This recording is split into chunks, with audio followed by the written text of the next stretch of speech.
উত্তরার Azampur bus stand এলাকায় রয়েছেন সহকর্মী জান্নাতুল মোহনা। সরাসরি যুক্ত হচ্ছেন তিনি। মোহনা, নতুন বাস সার্ভিসে যাত্রীরা কি কি সুবিধা পাচ্ছেন আমাদের বিস্তারিত জানাবেন। ইশিকা, এই মুহূর্তে অবস্থান করছি আজমপুর বাস স্ট্যান্ডে এবং আমরা আছি বলাকা বাস সার্ভিসের ভেতরে। আপনাকে জানাতে চাই যে আজ থেকে 21টি বাস পরিবহনের মোট 2610টি বাসে চালু হচ্ছে ই টিকিটিং সিস্টেম এবং কাউন্টার ব্যবস্থা।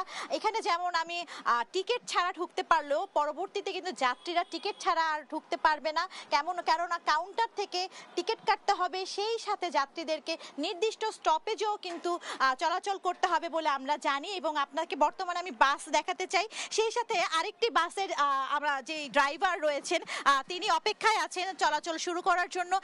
আপনি একটু জানাবেন যে আজ থেকে তো চালু হচ্ছে বা কাউন্টার সিস্টেম এবং ই টিকিটিং সিস্টেম, এতে আপনাদের কি কি সুবিধা হবে?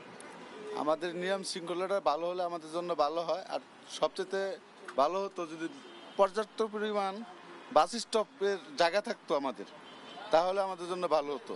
আমরা দেখি যে ওরকম নিয়ম আগেও ছিল, কিন্তু আপনাদেরকে অনেক সময় নিয়ম অমান্য করতে দেখেছি এবং আমরা রাস্তায় দেখি আপনারা আড়াআড়ি করে বাস রাখেন বা যেখানে থেকে যত্র যাত্রী নামিয়ে দেন বা যত্র জায়গা থেকে যাত্রী উঠান। এই বিষয়ে কি বলবেন? এখন থেকে কি আপনারা এই অনিয়মেই চলবেন নাকি নিয়ম মাফিক চলার চেষ্টা করবেন? আমি নিয়মটা মেনে চলতে চাই। নিয়মটা মেনে চলে আমার জন্য ভালো, গাড়ির জন্য ভালো।